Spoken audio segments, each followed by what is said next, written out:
क्या एक अकेला निर्वाचन क्षेत्र लोकतंत्र की पूरी कहानी बता सकता है?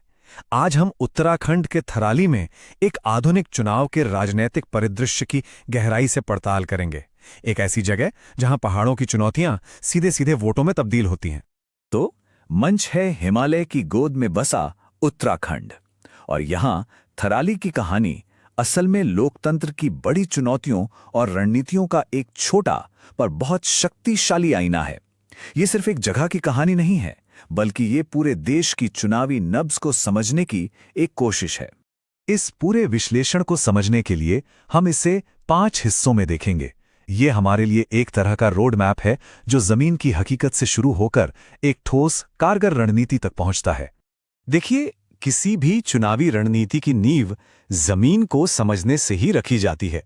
तो चलिए सबसे पहले थराली के माहौल को समझते हैं, जहां 1,06,000 से ज्यादा मतदाता रहते हैं। और इनके मुद्दे सिर्फ चुनावी वादे नहीं हैं, बल्कि ये इनकी रोजमर्रा की जिंदगी का संघर्ष हैं। थराली के वोटरों के लिए राजनीति कोई हवाई बात नहीं है, यह उनकी रोज की जिंदगी से जुड़ी हुई है। टूटी सड़कें, अच्छे अस्पताल की कमी, पीने के पानी का संघर्ष और सबसे बड़ा मुद्दा युवाओं के लिए नौकरियों का न होना। यही वो जमीनी मुद्दे हैं जो वहां के राजनीतिक मूड को तय करते हैं, और ये शिकायतें सालों से अनसुनी पड़ी हैं। अब इस एक नंबर पर गौर कीजिए, 55 किलोमीटर।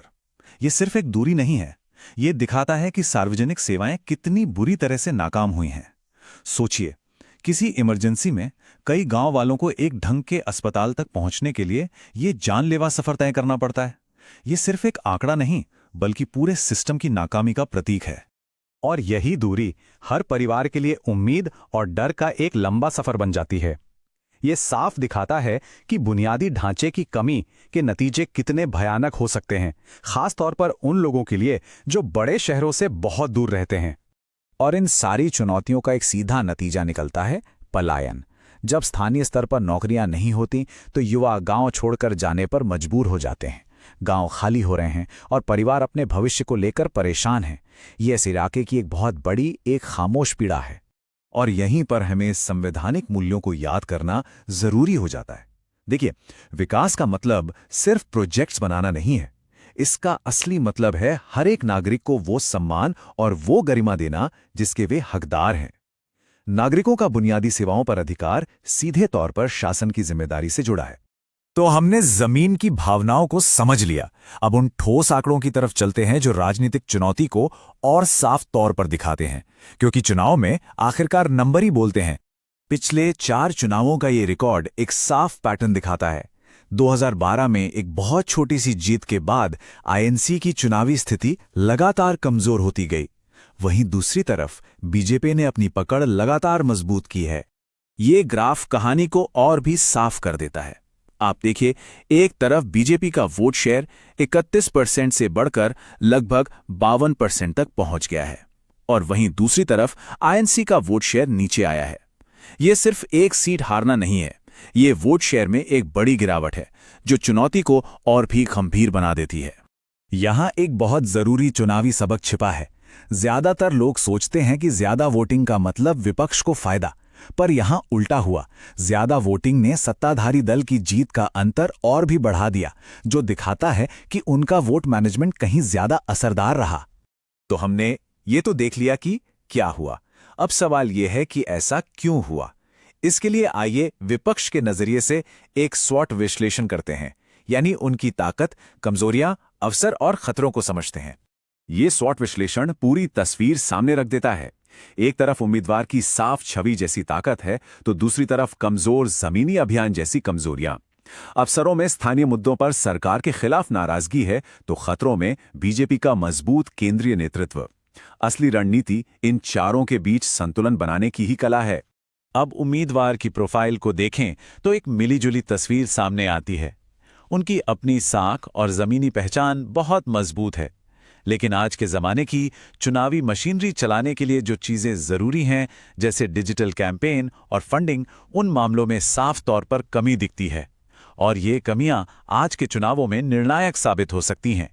तो अब तक हमने समस्या को अच्छी तरह समझ लिया। अब बात करते हैं समाधान की, एक ऐसे व्यापक ब्लूप्रिंट की जो इन चुनौतियों को अवसरों में बदल सके। ये है चतुर्मुख सिद्धांत, मतलब एक चार तरफा रणनीति। ये एक आधुनिक राजनीतिक अभियान के चार सबसे जरूरी पहलुओं को एक साथ लाती है। पहला, नेतृत्व की सही पोजीशनिंग। दूसरा, एक मजबूत जमीनी अभियान। तीसरा, एक साफ और असरदार नैरेटिव। और चौथा, उस नैरेटिव को हर वोटर तक पहुंचाने के लिए एक दमदार मीडिया और डिजिटल प्लान। रणनीति का सबसे अहम हिस्सा है नैरेटिव का ये बदलाव।